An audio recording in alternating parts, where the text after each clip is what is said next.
máxima que puede tener el Celta entre los accionistas, todo el cuerpo directivo y el Consejo de Administración, les propongo mandarle un abrazo muy fuerte al Toto Berizzo, mandarle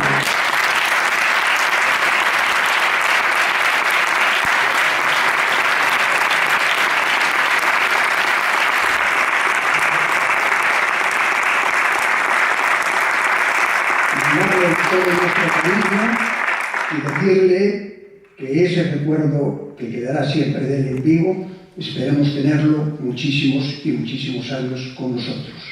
Que esa sonrisa que siempre tenía y que era una muestra de su felicidad, la pueda seguir teniendo durante muchísimos años.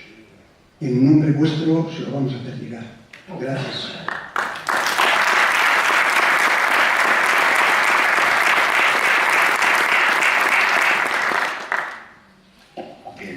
Pues si hay intervenciones de los accionistas, pueden solicitar.